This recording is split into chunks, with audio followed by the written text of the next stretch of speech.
a new form of selecting leaders should come up, because you cannot allow 20 foolish people, or let's say 100 foolish people, because they are 100 in number, foolish people, as against 10 enlightened people to select their to produce a leader. It can't continue to exist. Leadership is no longer based on the area of capacity. It's not based on the area of competence. It's not based on the area of knowledge. It's not based on the area of we have the population, which is wrong. Which is wrong. That was not the aim and reason why the founders of democracy came up with that concept. It wasn't. They have looked at the number of persons that should come up to select their leaders as people with competence, and then look at why that is one reason why American democracy seems to be the best in the whole world. Of recent, there's one, I've forgotten the guy name. He's a Fulani guy. I watched him on social media where he was saying that the northern Nigeria, we have about 120 million northerners. The Fulani is about 40 million. Put together, that is about 160 million. And in our today current population is 210 million Nigerians. So if you minus 260 from 210, if you minus 160 million from 210, you are left with just 50 million. And that is both the southeast, south-south, and southwest. As such, he verbally said that the northern Nigeria will continue to rule over the southern Nigerians because of population case. But I am of the opinion that since democracy, we have agreed that democracy is a system of government that allow people to elect their leaders.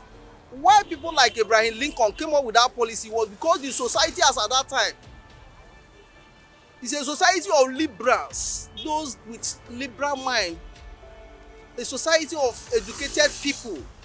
They felt at this point in time that they were in the position to select or to elect that person that will be able to rule over them, because they are literate, they are learned, they are knowledgeable, they know the east from the west, they can determine who should lead them based on competence.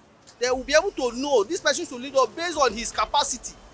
We say this person should lead us based on his knowledge.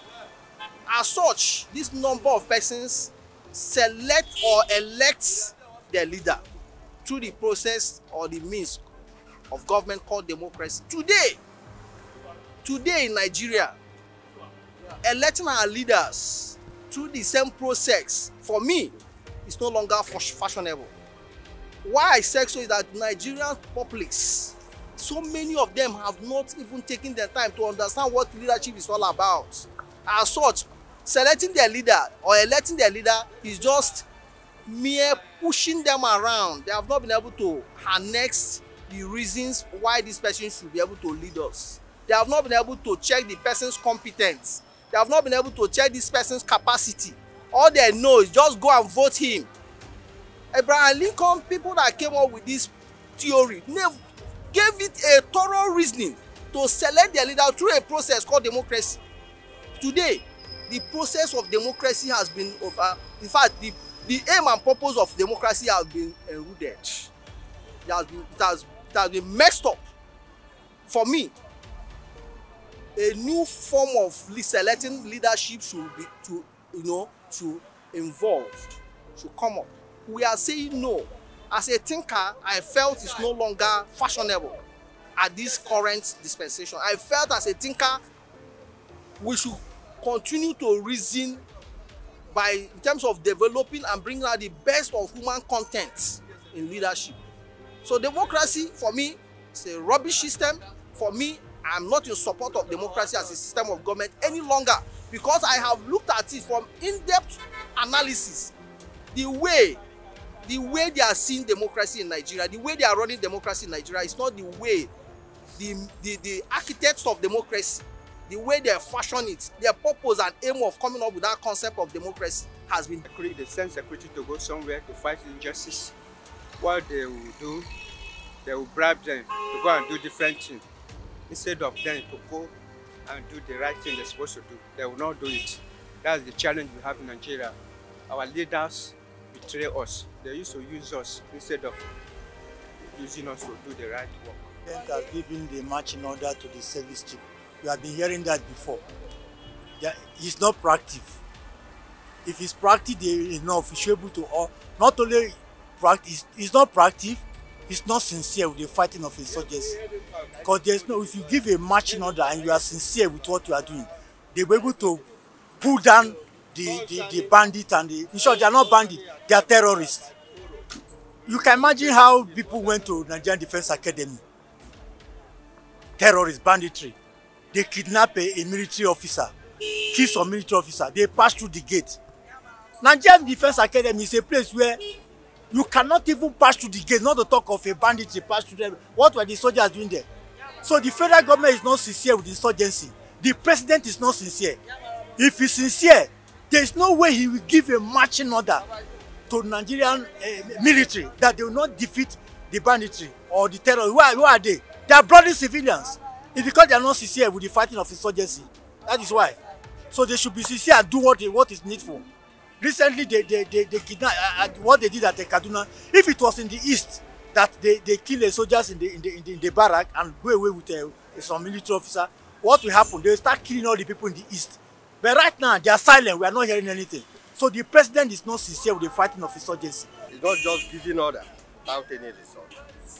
I hope all security agents should come together, be in a synergy. I can see NSA, we have NIA, we have DSS. We have to gather intelligence and have a collective approach to these security challenges we are having. Not enough to give in order, go there and end banditry. It cannot end it. It's only when all of them come together and share intelligence on how to curtail this banditry, terrorism, and Boko Haram insurgents.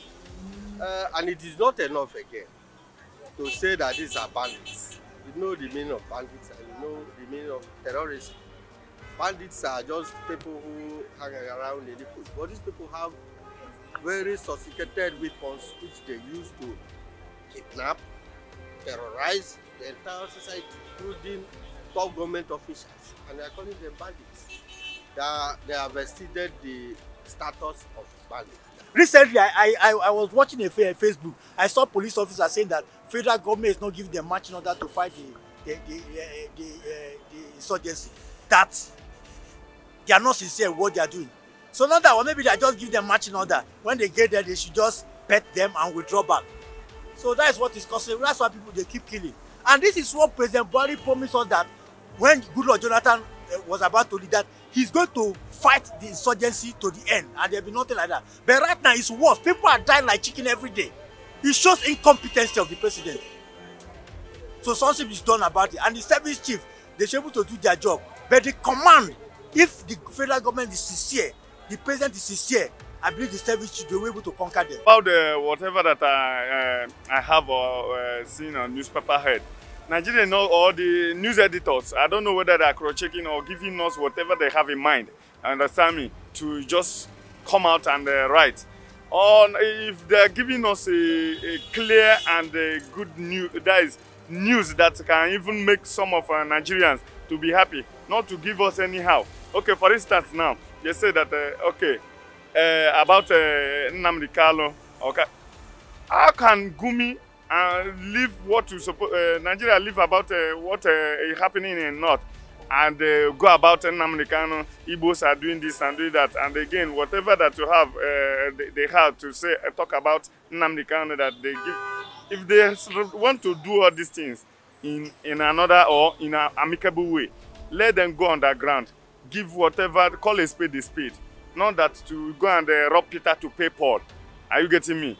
Okay, about how can Igbo break the gist and take over the president or win the president? To tell you, right of anybody is right of anybody. It's supposed is right of the person. Give the person his or her right in order to feel it. You know that you just hang somebody, child something up, and once your hands is having you, you bring it down. The person have it. Igbo have right now. It's their turn to test that whatever that presidency that North and South have been testing. Now we are in democracy.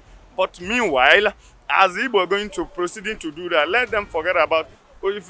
Because they have been saying it, Nigeria is one, they have been practicing it. If others they are not doing it, let them just calm down. Are you getting me? In order to maintain peace.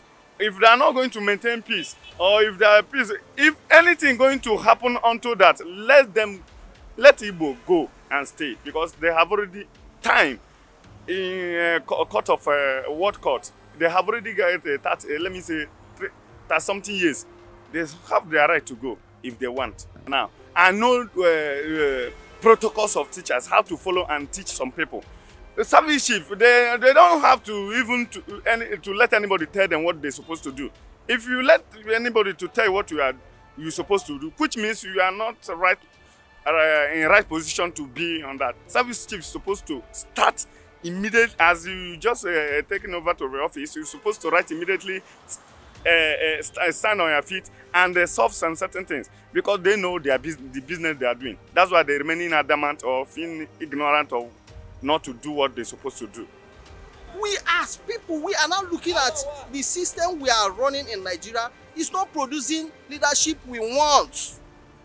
The number, we say because we have the number as such, just come out, vote. The man with the highest number of votes becomes the leader. No, for me, I feel that system is not getting me the best, because that system can produce an incompetent person